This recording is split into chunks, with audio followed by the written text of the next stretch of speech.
there, welcome back to my channel. If you're new here, my name is Shane and I'm a little late on my upload, but only by like 2 months, so it's fine. Anyway, I am still alive. I didn't quit. I just got a little busy.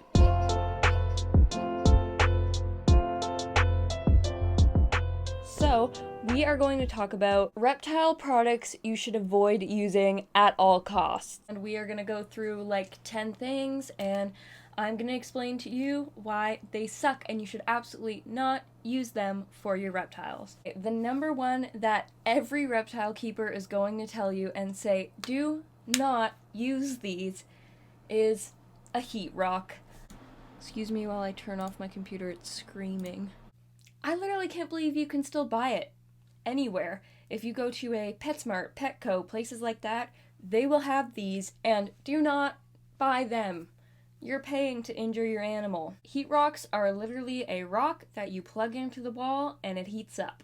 I had one when I was really young with my ball python piglet. I still have him. This was like roughly 10 years ago when I knew not what I was doing, and I was like 10, 9-ish.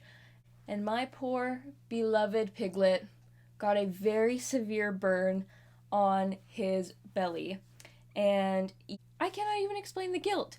And if I had just done that little bit of research, I would have known. I also think I was too young to just get a snake without knowing anything about it. But I've made up for it now. He is a well cared for boy. I basically can't stress enough how much you should not purchase a heat rock and how it's the worst thing. That's all I can say about it. Don't get it. Next up, we have calcium sand. This is more referring to lizards like your leopard gecko, bearded dragon, uromastyx, stuff like that. Don't. Here we have calcium. This is what I shake over my lizard's salad or onto insects that I feed my reptiles. They love it. Like, if I were to put a bowl of calcium into an enclosure, the reptiles would just eat the bowl of powder. Calcium is really important for your reptile, but they can overdose on it, so you have to make sure you're giving proper proportions. And if you put literally a whole bedding substrate of calcium or calcium sand, it's very possible that your reptile is just gonna be like, a snack. And they can overdose or cause compaction. Like if there's a cricket running across, this goes for a lot of loose substrates in general, but if your animal is trying to get food and it eats a bunch of that substrate, it can build up in their intestines and stomach and cause a lot of blockage problems, and very often is fatal for a lot of animals. So make sure when you're giving calcium, it is in proper proportions, and make sure you are paying attention to if there's D3 or if there's not D3 in it. I have both options. Next up, we have Reptile Carpet or Repti Carpet. There are actually a lot of problems that come along with Repti Carpet. I would say basically the number one being it is so easy to soak up germs and bacteria. The bacteria that grows and lingers within those is disgusting. Can you imagine if you took like a puppy pad for your dog or puppy and you laid it out, let them do their business, and then you just shook it off and gave it a rinse and put it back down for them? That's gross. You wouldn't do it. Repti Carpet also is known to get caught on your lizard's nails. It's very easy for your reptile to injure themselves, pull out a nail, break, or pull a toe. Especially leopard geckos, they are really prone to losing toes. When they shed, if they're not in proper husbandry, the toes will basically die, get caught, and fall off. Next up, we have tapes or any adhesives. Let's say you put something up in your reptile enclosure and you use a tape. Ow. Don't do that. What happens when whatever it is that you're using to hold up falls off, or the snake somehow manages to get into it or pull it off, and the tape or adhesive gets attached to your reptile? That can pull off scales and cause a lot of issues and just injury and pain that are completely avoidable and unnecessary for your animal. Stop! Why am I clapping like my fish are gonna stop? Oh my god, these guppies, dude. What is your problem? Okay. Anyway, it can cause a lot of problems, pull off scales, and leave scarring, and just not be a good time. People will use super glue in aquarium builds and a lot of silicone, which is totally okay. As long as there's no animal in the enclosure when you're using a certain type of silicone, there's no problem. And there are lots of aquarium safe silicone. I have one right here. Seachem silicone sealant. This is specifically a aquarium silicone, but you can get other silicone that is still completely aquarium safe and will probably be a lot more than this for a smaller price. Do your research on that. Coil UVB bulbs. Coil UVB you can get in a lot of like starter kits, like a bearded dragon starter kit, a leopard gecko starter kit. UVB is incredibly important for animals, especially bearded dragons. You may have heard of the big bad MBD, metabolic bone disease. It is a word that you will hear thrown around a lot in the reptile community as, you know, problems, especially with bearded dragons. It can also be related to calcium problems as well, like lack thereof. You can end up with bearded dragons with really messed up misaligned jaws, flimsy legs, bent all funny and stuck in weird positions. I can tell you right now, an Arcadia light is my favorite. There are a lot of better options than the coil bulbs. You really don't want to risk giving your lizard or animal that disease or anything else because UVB is just really important for a lot of reptiles. Okay, this one's not exactly a product you need to avoid, but a product you need to make sure you use properly, and that is a heat mat. Heat mats are really popular. You can get them at literally any reptile or animal place, and also a lot of like nurseries because people use them for plants as well. These can cause the same problem as the heat rock, but there's a way to avoid it.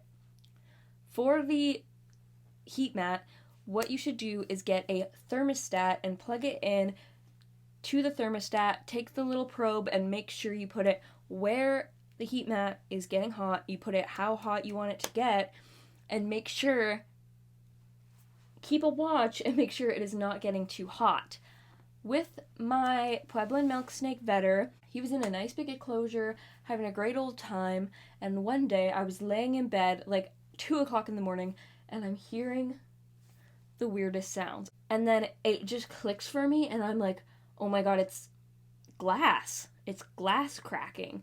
And I rip everything apart, and I look in Vetter's enclosure, and the glass was just cracking apart on the bottom because the heat mat was getting so hot because the thermostat it was plugged into had broke and or like disconnected, and it started heating up so much, and it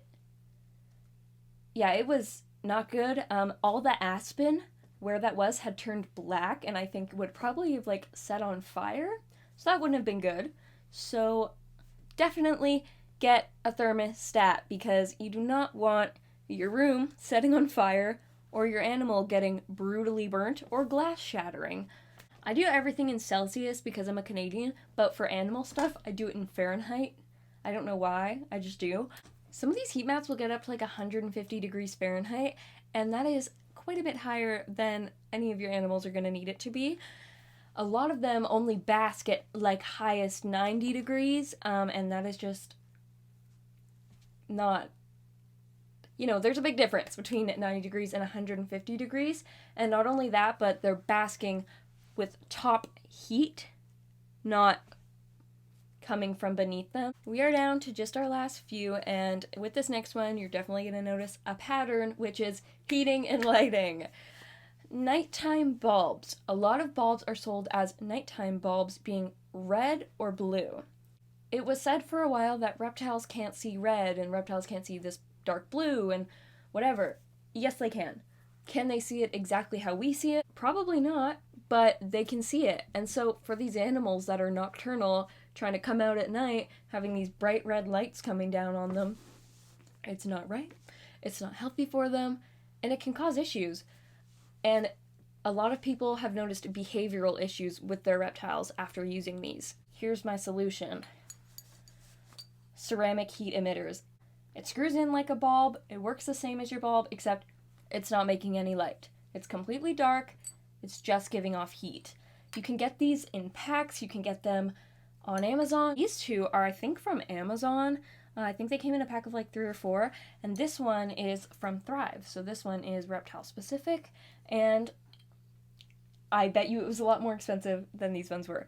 But it works like a charm, it does exactly what you need it to do, and it's important to make sure you're having the right temperatures for your reptiles. Another one is basically any substrate that you're not supposed to be using. So like I said, calcium sand, the ground walnut shell stuff. I think people use that for like hermit crabs, but I know you're not supposed to. Anything cedar or pine, there are some people saying that they haven't seen negative effects using cedar and pine, like shavings, but there's enough negative info on it that I wouldn't personally use it because I wouldn't want to risk harming my animal, especially because it's very like, what is the word? Like aromatic. And the only people who I've talked to who said they do use it, it's okay if you're changing it all the time. And at that point, I feel like that's stressful for the animal to be like every other day changing everything completely. Of course, there's my favorites like cocoa fibers, aspen, orchid bark, even like completely organic topsoil mixed with your different cocoa fibers and orchid bark and things like that. Different kinds of leaves are great, and they work amazing for your bioactive substrates. One that really bugs me that any of a lizard that I have ever rescued has been fed this before I got them, which is bearded dragon pellets. They have them for leopard geckos. The leopard gecko I have was on them before I got him, and why? Your leopard gecko doesn't want pellets. Your bearded dragon needs fresh salads and insects, live insects, not freeze-dried insects, and nutrient-rich food, and pellets is not the way to go for that. Last but not least, something that really bothers me. I don't know why it really bugs me, but it really, really bugs me, and that is these things. The thermometer hygrometers that are just like a little sticky dial that you put on like the wall of the enclosure. It doesn't work. It's not accurate. People are like, God, my reptile enclosure is so cold, or why is the humidity so low, or why is it so this, or whatever, and it's just not accurate. Like, most of the time, they're not being put in a spot where you actually need to know what the temperature is there. It's just like up right next to the heat where it's going to tell you exactly what's right there, and not below where your animal actually is.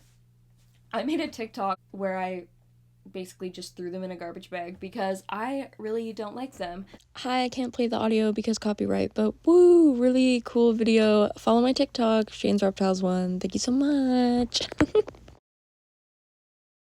What you should use instead is electric thermohydros.